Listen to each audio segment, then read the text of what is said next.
The Big Thompson Canyon has seen some of Colorado's deadliest and most destructive floods. A lot of what we know about those floods is because one woman made it her mission to preserve that history. As we come up on 10 years since the 2013 floods, our Mark Salinger introduces us to Barb Anderson. At 84 years old. 84? I'm that old? 85. Oh my gosh. Oh God.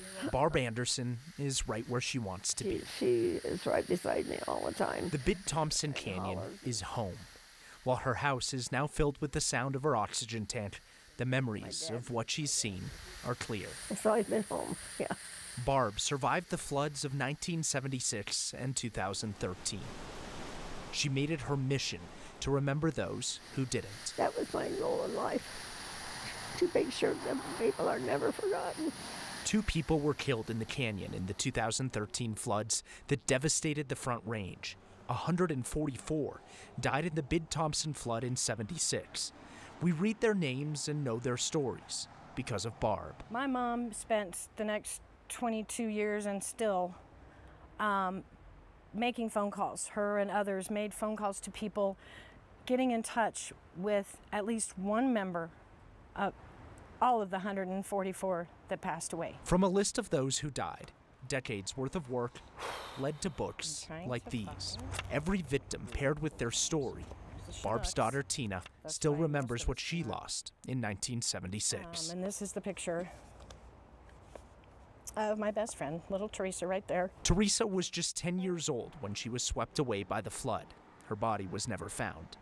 Yet her story and memory lives on in the books Barb published and memorial she helped create. Not sure how many people realize just how much this consumed of my mom's life. As much as the 2 floods took, they left behind so many memories. I just want everyone to know how very special she is.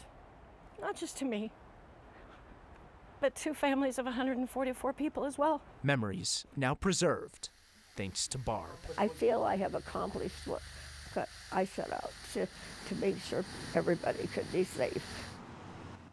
I've spent quite a bit of time up in the last couple of weeks in the Big Thompson Canyon recently, just working on stories and looking back at the 10 years since the flood. Every single person that we interview up there has Barb's books as they share the stories of their loved ones who died. They're not just books for them, Kyle. They're stories that help keep those memories alive. She truly has built a legacy that will live on. 144 lives lost.